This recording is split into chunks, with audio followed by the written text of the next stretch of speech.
Hi good morning. നമുക്കിന്നൊരു നാടൻ കറി ഉണ്ടാക്കിയല്ലോ. ചോറിൻ്റെ കൂടെ ചേർത്ത് കഴിക്കാൻ പറ്റിയ നല്ലൊരു ഒഴിച്ചേറിയാണ് നമ്മുടെ ചീര പരിപ്പ് കറി.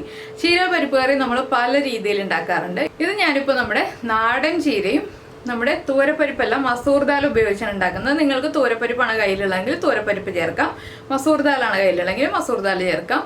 തേങ്ങ അരയ്ക്കണ്ട, അതാണ് ഏറ്റവും വലിയ പ്ലസ് പോയിന്റ്. അപ്പോൾ നിങ്ങൾ ഈ രീതിയിൽ നമ്മുടെ ചീര പരിപ്പ് കറി ഉണ്ടാക്കിയിട്ടില്ലെങ്കിൽ ഉറപ്പായിട്ടും ട്രൈ ചെയ്യും. ചോറിൻ്റെ കൂടെ നല്ലൊരു കോമ്പിനേഷനാണ്. കുറച്ച് നെയ്യൊക്കെ ഒഴിച്ച് പപ്പടവും ചേർത്ത് കഴിക്കുകയാണെങ്കിൽ അടിപൊളിയാണ് കേട്ടോ. അപ്പോൾ എങ്ങനെയാണ് നമ്മുടെ ചീര പരിപ്പ് കറി തയ്യാറാക്കുന്നത് നോക്കാം. നമുക്ക് നമ്മുടെ ഇൻഗ്രീഡിയൻസ് നോക്കാം. ഞാനിപ്പോൾ ഒരു 1/2 കപ്പ് പരിപ്പ് എടുത്തിട്ടുണ്ട്. മസൂർ ദാലാണ് എടുത്തിരിക്കുന്നത്. മസൂർ ദാലിന് പകരം തൂരപ്പരിപ്പ് എടുത്താലും കുഴപ്പമില്ല, പക്ഷെ മസൂർ ദാൽ എടുക്കുകയാണെങ്കിൽ കൂടുതൽ ടേസ്റ്റ് ഉണ്ടാവും. നിങ്ങളുടെ കയ്യിൽ തൂരപ്പരിപ്പാണ് ഉള്ളതെങ്കിൽ തൂരപ്പരിപ്പ് എടുക്കുക. പിന്നെ എടുത്തിരിക്കുന്നത് ചീരയാണ്, പച്ചച്ചീര. ചുവപ്പ് ചീരയിലും ചെയ്യാം, പക്ഷെ കൂടുതൽ ടേസ്റ്റ് പച്ചച്ചീരയിൽ ചെയ്യുമ്പോഴാണ്. പിന്നെ ഒരു ചെറിയ തക്കാളി എടുത്തിട്ടുണ്ട്, ഒരു സവോള എടുത്തിട്ടുണ്ട്. ഈ സവോളയുടെ പകുതി മതി കേട്ടോ. പിന്നെ എരിവിനനുസരിച്ച് പച്ചമുളക് എടുക്കുക. എൻ്റെ കയ്യിലുള്ള പച്ചമുളക് നല്ല എരിവുള്ള പച്ചമുളകാണ്, അതുകൊണ്ട് ഒരു പച്ചമുളക് എടുത്തിട്ടുള്ളൂ. നിങ്ങളുടെ കയ്യിലുള്ള പച്ചമുളക് എരിവ് കുറഞ്ഞ പച്ചമുളകാണെങ്കിൽ 2 എണ്ണം എടുത്തോളൂ. പിന്നെ നമ്മൾ മുളക് പൊടിയൊക്കെ ചേർക്കുന്നുണ്ട്, അതുകൊണ്ടാണ് ഒരു പച്ചമുളക് എടുത്ത് നിർത്തിയത്. ഇനി നമുക്ക് ആദ്യം ഈ പരിപ്പൊന്ന് കഴുകി കുക്കറിൽ നന്നായിട്ട് വേവിച്ചെടുക്കണം. നന്നായിട്ട് ഉടഞ്ഞു വരുന്നത് വരെ വേവിച്ചെടുക്കുക. അപ്പോൾ ഈ ഒരു പരിപ്പ് 3 വിസിൽ വരുന്നത് വരെയാണ് കുക്ക് ചെയ്യുന്നത്. എന്താണെന്ന് വെച്ചാൽ 3 വിസിൽ വരുന്നത് വരെ കുക്ക് ചെയ്താലാണ് പരിപ്പ് നന്നായിട്ട് കുക്കായി കിട്ടുക. അപ്പോൾ ഞാൻ ഈ പരിപ്പൊന്ന് കഴുകി കുക്കറിലേക്ക് മാറ്റട്ടെ. ഇപ്പോൾ നമ്മൾ പരിപ്പ് കഴുകി എടുത്തിട്ടുണ്ട്. അതുപോലെ തന്നെ തക്കാളി ഇതുപോലെ വലിയ പീസുകളായിട്ട് കട്ട് ചെയ്ത് ഒരു 6 പീസായിട്ട് കട്ട് ചെയ്തെടുത്തിട്ടുണ്ട്. സവോള പകുതി നീളത്തിൽ കട്ട് ചെയ്തെടുത്തിട്ടുണ്ട്. പച്ചമുളകൊന്ന് സ്പ്ലിറ്റ് ചെയ്തെടുത്തിട്ടുണ്ട്. ഇനി ഇതെല്ലാം നമുക്ക് കുക്കറിലേക്ക് മാറ്റാം. കുക്കറിലേക്ക് ആദ്യം പരിപ്പ് ചേർക്കാം. പരിപ്പിൻ്റെ കൂടെ തന്നെ കട്ട് ചെയ്ത് വെച്ചിരിക്കുന്ന തക്കാളി, അതുപോലെ തന്നെ പച്ചമുളക്, പിന്നെ നമ്മുടെ സവോള. ഇതിലേക്ക് ഞാനിപ്പോൾ ഉപ്പ് ചേർക്കുന്നില്ല. 1 കപ്പ് വെള്ളം ചേർത്തിട്ട് 3 വിസിൽ വരുന്നത് വരെ വേവിച്ചെടുക്കാൻ പോവാണ്. അപ്പോൾ ഈ പരിപ്പ് വേവുന്ന സമയത്ത് നമുക്ക് ചീര കട്ട് ചെയ്തിട്ടില്ലെങ്കിൽ കട്ട് ചെയ്തെടുക്കാം. ഞാനിപ്പോൾ ചീര കട്ട് ചെയ്തതുകൊണ്ട് ബാക്കിയുള്ള കാര്യങ്ങളൊന്നും ചെയ്യാനില്ല, പരിപ്പ് മാത്രം വേവിച്ചെടുക്കാനേ ഉള്ളൂ. അപ്പോൾ നമ്മുടെ പരിപ്പൊക്കെ കുക്കായി മാറ്റി വെച്ചിട്ടുണ്ട്. പരിപ്പിൽ ഉപ്പിട്ടിട്ടില്ല, അത് പ്രത്യേകം ഓർക്കുക. ഇനിയിപ്പോൾ ഞാൻ വേറെ പാൻ വെച്ചിട്ട് കുറച്ച് വെളിച്ചെണ്ണ ഒഴിക്കുന്നുണ്ട്. നമ്മുടെ ചീര ഒന്ന് വഴറ്റിയെടുക്കാനാണ് വെളിച്ചെണ്ണ ഒഴിക്കുന്നത്. ഒരുപാട് വെളിച്ചെണ്ണ വേണ്ട, ഒരു 1.5 ടീസ്പൂൺ വെളിച്ചെണ്ണ മതി. വെളിച്ചെണ്ണ ഒന്ന് ചൂടായി തുടങ്ങട്ടെ. അപ്പോൾ നമ്മുടെ വെളിച്ചെണ്ണ നന്നായിട്ട് ചൂടായി വന്നിട്ടുണ്ട്. നമുക്കിതിലേക്ക് ഒരു 1/2 ടീസ്പൂൺ കടുക് ചേർത്ത് കൊടുക്കാം. കടുകൊന്ന് പൊട്ടി വരട്ടെ. കടുക് പൊട്ടി കഴിയുമ്പോൾ ഞാനിപ്പോൾ ചേർക്കുന്നത് 2 വറ്റൽമുളക്, കുറച്ച് കറിവേപ്പില, ഇതും കൂടി ചേർത്ത് നന്നായിട്ടൊന്ന് വഴറ്റിയെടുക്കുക. കറിവേപ്പില നിർബന്ധമില്ല കേട്ടോ. ചീര ആയതുകൊണ്ട് കറിവേപ്പില നിർബന്ധമില്ല, പക്ഷെ കറിവേപ്പിലയുടെ ഫ്ലേവർ നമ്മുടെ കറിക്ക് നല്ലതാണല്ലോ, അതുകൊണ്ടാണ് ഞാൻ കറിവേപ്പില ചേർത്തത്. ഇനി നമ്മൾ മുറിച്ച് വെച്ചിരിക്കുന്ന ചീര ചേർക്കാം. ചീര ചേർത്ത് നന്നായിട്ടൊന്ന് വഴറ്റിയെടുക്കുക. ഇതിലേക്ക് ഇനി നമുക്ക് കുറച്ച് പൊടികളൊക്കെ ചേർക്കാനുണ്ട്. അപ്പോൾ ചീരയൊന്ന് ഇളക്കി കൊടുത്തിട്ട് നമുക്കിതിലേക്ക് ആദ്യം ചീരയ്ക്കും പരിപ്പിനും എല്ലാം ആവശ്യമായ ഉപ്പ് ചേർത്ത് കൊടുക്കുക. പിന്നെ നമ്മൾ ചേർക്കുന്നത് 1/2 ടീസ്പൂൺ മഞ്ഞൾപ്പൊടി. മഞ്ഞൾപ്പൊടി നമ്മൾ പരിപ്പിൽ ചേർത്തിട്ടില്ല. നിങ്ങൾ പരിപ്പിൽ ചേർത്ത് വേവിച്ചിട്ടുണ്ടെങ്കിൽ പിന്നെ മഞ്ഞൾപ്പൊടി ചേർക്കേണ്ട ആവശ്യമില്ല കേട്ടോ.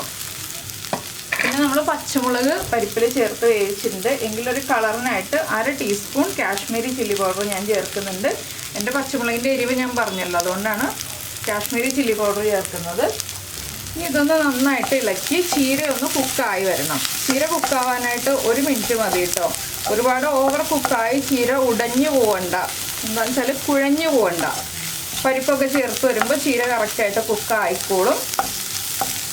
നന്നായിട്ടൊന്ന് ഇളക്കി കൊടുക്കുക. വളരെ സിമ്പിളായിട്ടുള്ള കറിയാണ്. നമുക്ക് ചോറിൻ്റെ കൂടെ മാത്രമല്ല ചപ്പാത്തിയുടെ കൂടെയും കഴിക്കാൻ പറ്റുന്ന ഒരു കറിയാണിത്. അപ്പോൾ നിങ്ങൾ ഇങ്ങനെ ചീരക്കറി ഉണ്ടാക്കി നോക്കിയിട്ടില്ലെങ്കിൽ ഉറപ്പായിട്ടും ട്രൈ ചെയ്യൂ. പിന്നെ ചീരയുടെ തണ്ട് വേണ്ട കേട്ടോ, നമുക്ക് ഇലകൾ മാത്രം മതി. തണ്ടുണ്ടെങ്കിൽ നമുക്ക് ആദ്യം തണ്ട് കുക്ക് ചെയ്ത് മാറ്റിയതിന് ശേഷം മാത്രം ഇലകൾ ഇതുപോലെ കുക്ക് ചെയ്തെടുക്കണം. അപ്പോൾ തണ്ട് മാറ്റി, തണ്ട് ഇപ്പോൾ ചീര അവിയലോ അല്ലെങ്കിൽ നമ്മുടെ സാധാരണ അവിയലിലോ ഒക്കെ ചേർത്തതിന് ശേഷം മാത്രം ഈ ഒരു ഇലകൾ വെച്ചിട്ട് മാത്രം ഈ ഒരു കറി ഉണ്ടാക്കുക. അപ്പോൾ നമ്മുടെ ചീരയൊന്ന് കുക്കായി തുടങ്ങുന്നുണ്ട്. ലോ ഫ്ലെയിമിൽ വെക്കണം, പൊടികളൊക്കെ കരിഞ്ഞു പോകരുത്. ചീരയിൽ നിന്ന് വെള്ളം ഇറങ്ങി വന്നിട്ട് ആ പൊടികളൊക്കെ കുക്കായി വന്നോളും. പിന്നെ നമുക്ക് ബാക്കിയുള്ള കുക്കിംഗ് നമ്മുടെ പരിപ്പിൻ്റെ കൂടെ ചേർത്ത് കുക്ക് ചെയ്യാം. പരിപ്പ് വേവിച്ചത് ഇതിലേക്ക് ചേർത്ത് കൊടുക്കാം. ഇതിലേക്ക് ഇനി കുറച്ച് വെള്ളവും കൂടി നമുക്ക് ചേർക്കണം. നമുക്ക് എത്രത്തോളം ഗ്രേവി വേണം എന്നുള്ളതനുസരിച്ച് വെള്ളം ചേർത്ത് കൊടുക്കണം. നിങ്ങളുടെ ഇഷ്ടത്തിനനുസരിച്ച് വെള്ളം ചേർക്കാം കേട്ടോ. ഒരുപാട് ലൂസായിട്ടുള്ള കറിയല്ല, കുറച്ച് കുറുകിയിരിക്കുന്ന കറിയാണ്. ഇപ്പോൾ കണ്ടോ നമ്മുടെ പരിപ്പും ചീരയും എല്ലാം മിക്സ് ആയിട്ടുണ്ട്. ഇനി നമുക്ക് ഫ്ലെയിം കൂട്ടി വയ്ക്കാം. ഞാനിപ്പോൾ 1 കപ്പ് വെള്ളം എക്സ്ട്രാ ആഡ് ചെയ്തിട്ടുണ്ട്. ഇനി നമ്മൾ ഉപ്പൊക്കെ ഒന്ന് ചെക്ക് ചെയ്യുക. നന്നായിട്ട് തിളച്ച് കഴിയുമ്പോൾ ഉപ്പൊക്കെ ഒന്ന് ചെക്ക് ചെയ്യുക. ഉപ്പ് കുറവാണെങ്കിൽ ഉപ്പ് ആഡ് ചെയ്ത് കൊടുക്കുക.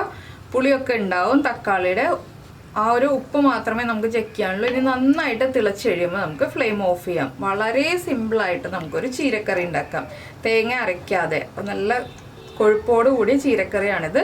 അപ്പോൾ തൂരപ്പരിപ്പ് ഇല്ലെങ്കിലും കുഴപ്പമില്ല, തൂരപ്പരിപ്പ് ഉണ്ടെങ്കിലും കുഴപ്പമില്ല. അപ്പോൾ എന്തായാലും എല്ലാവരും ഈ ഒരു റെസിപ്പി ഒന്ന് ട്രൈ ചെയ്ത് നോക്കുക. നമ്മുടെ കറി ഒന്ന് തിളച്ച് വരട്ടെ. അപ്പോൾ നമ്മുടെ കറി നന്നായിട്ട് തിളച്ചുകൊണ്ടിരിക്കുന്നുണ്ട്. ഞാൻ ഫ്ലെയിം ഓഫ് ചെയ്യാണ്. എന്താണെന്ന് വെച്ചാൽ പരിപ്പ് കറിയാണല്ലോ, വേഗം കുറുകി വരും. അപ്പോൾ ഇത്രയേ ഉള്ളൂ നമ്മുടെ ചീര പരിപ്പ് കറിയുടെ പരിപാടി. അപ്പോൾ നിങ്ങളെല്ലാവരും ട്രൈ ചെയ്ത് നോക്കിയിട്ട് ഫീഡ്ബാക്ക് ഒക്കെ അറിയിക്കുക. പിന്നെ നമ്മുടെ ചാനൽ ആദ്യമായിട്ട് കാണുകയാണെങ്കിൽ നമ്മുടെ വീഡിയോ പ്രസൻറ്റ് ചെയ്യുന്ന രീതിയൊക്കെ ഇഷ്ടമായി എന്നുണ്ടെങ്കിൽ നമ്മുടെ ചാനലൊന്ന് സബ്സ്ക്രൈബ് ചെയ്ത് സപ്പോർട്ട് ചെയ്യണേ. സബ്സ്ക്രൈബ് ചെയ്യുന്നതിന് ഈ വീഡിയോയുടെ താഴെയുള്ള റെഡ് സബ്സ്ക്രൈബ് ബട്ടൺ ഒന്ന് ക്ലിക്ക് ചെയ്യുക. ആൻഡ് റൈറ്റ് സൈഡിലുള്ള ബെല്ലൈക്കണും ക്ലിക്ക് ചെയ്യുക. അപ്പോൾ ഓളെന്ന് പറഞ്ഞിട്ടൊരു ഓപ്ഷൻ കാണാം. ആ ഓളും കൂടി പ്രസ് ചെയ്തിട്ടുണ്ടെങ്കിൽ ഞാൻ എപ്പോഴും വീഡിയോ അപ്ലോഡ് ചെയ്യുമ്പോൾ നിങ്ങൾക്ക് നോട്ടിഫിക്കേഷൻ വരും. അപ്പോൾ ഈ ഒരു കറി ഇളം ചൂടോടുകൂടി ചോറിൻ്റെ കൂടെ ചേർത്ത് കഴിക്കാം കേട്ടോ. നന്നായിട്ട് ചൂടോടുകൂടി കഴിക്കുന്നതിനേക്കാൾ ടേസ്റ്റ് ഇളം ചൂടോടുകൂടി ചോറിൻ്റെ കൂടെ ചേർത്ത് കഴിക്കുന്നതാണ്. അപ്പോൾ എല്ലാവരും ട്രൈ ചെയ്ത് നോക്കുമല്ലോ. നമുക്ക് നമ്മുടെ അടുത്ത റെസിപ്പിയുമായിട്ട് അടുത്ത ദിവസം വീണ്ടും കാണാം.